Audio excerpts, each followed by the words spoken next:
Medical की परीक्षा होती है, नीट की परीक्षा, उसमें पीजी के एडमिशन प्रक्रिया में ओबीसी के आरक्षण का नियम लागू नहीं था। सालों से हमारे ओबीसी वर्ग के छात्र संघर्ष कर रहे थे, लेकिन यूपीए सरकार के कार्यकाल में यह सामाजिक न्याय का ढिंढोरा पीटने वाली पार्टियों ने उस सरकार को सहयोग तो किया, सहारा तो दिया, लेकिन कभी भी नीट में पीजी के एडमिशंस में ओबीसी आरक्षण को लागू करवाने के लिए अपनी बात नहीं रखी। लेकिन मैं गर्व से कहना चाहती हूं कि मैंने इस विषय को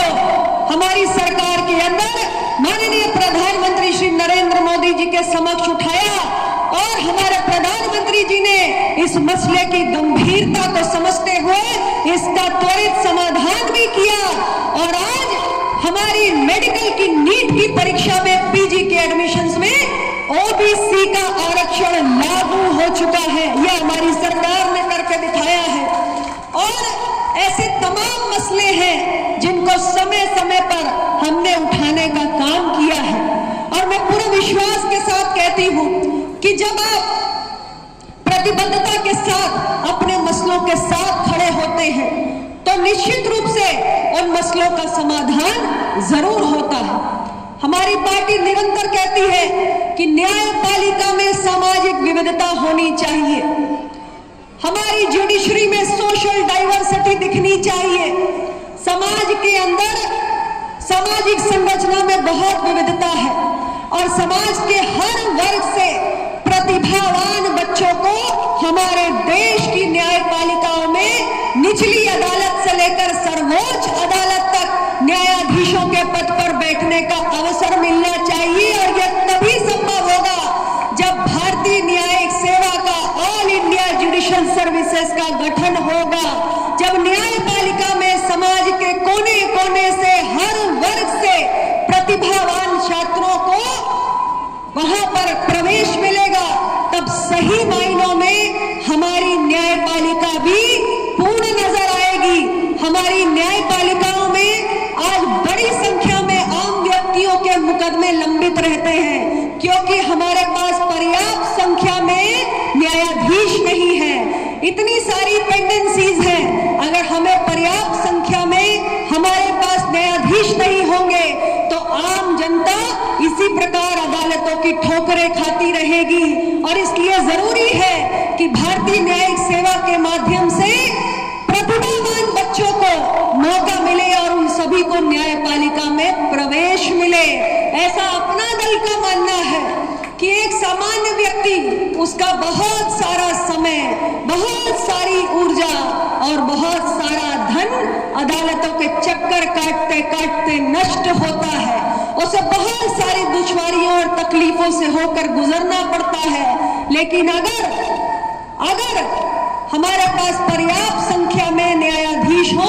तो आम जनता की तकलीफें काफी हद तक कम हो जाएंगी, समय से मसलों का, मुकदमों का निपटारा होने लगेगा और हमारी न्यायपालिका में जो सामाजिक विविधता की झलक दिखनी चाहिए वो भी दिखने लगेगी और ये भारत के लोकतंत्र को और मजबूत करेगा।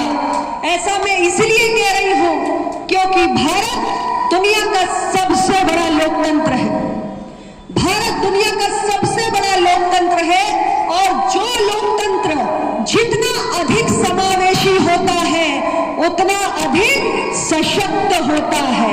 और समावेशी होने का मतलब होता है समाज के हर वर्ग से आने वाले लोगों को, खास तौर से दबे कुचले वंचित तबके जिनको कभी मौका नहीं मिला, उनको हमारे लोकतंत्र के सभी स्तंभों में जब भागीदारी मिलेगी तो हमारा लोकतंत्र ज्यादा समावेशी होगा और जब ज्यादा समावेशी होगा तो अधिक मजबूत होगा, सशक्त होगा और दुनिया का सबसे बड़ा लोकतंत्र, दुनिया का सबसे सशक्त लोकतंत्र भी होना चाहिए। अपना दल इस सोच के साथ काम करता है। तो इसलिए मैं आप सभी साथियों से यही कहना चाहती हूं कि आज हम आपके बीच आए हैं तो आपसे यह आग्रह करने आए हैं कि आप सब इस अपना दल को और मजबूती प्रदान करें। अपना दल ने बहुत लंबा सफर तय किया है। सन 1995 में अपना दल के संस्थापक डॉक्टर सोनेलाल पटेल जी ने सामाजिक न्याय की बुनियाद पर इस पार्टी को खड़ा करने का काम किया और सन 1995 से लेकर आज इतने वर्षों तक ये केसरिया नीला परचम कभी नहीं झुका। बहुत सारी चुनौतियों का, बहुत सारी असफलताओं का हमने सामना किया, लेकिन कहते हैं कि जब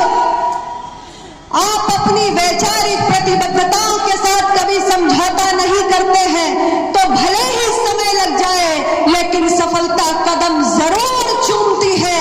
अपना दल ने कभी भी अपने वैचारिक मुद्दों के साथ समझौता नहीं किया और यही कारण है कि लंबा समय लगा, लेकिन आज आप सबके साथ पाकर अपना दल उत्तर प्रदेश के अंदर तीसरी सबसे बड़ी पार्टी बनकर उभरा है। आज हम उत्तर प्रदेश की विधानसभा में भी है, देश की लोकसभा में है, ये सब आप लोगों का आशीर्वाद है और इसी प्रकार आप अपना दल को अपना प्यार और आशीर्वाद देते रहेंगे तो हम सभी इसी प्रकार और मजबूत होते रहेंगे और आने वाले हर चुनाव के साथ अपना दल को और मजबूत होना है। हमें अपने चुने हुए जनप्रतिनिधियों की संख्या बढ़ानी है। हमारे चुने हुए जनप्रतिनिधियों की संख्या ही लोकतंत्र में हमारी बढ़ती हुई ताकत होगी और जितनी बड़ी संख्या में हमारे अपना दल के चुने हुए विधायक सांसद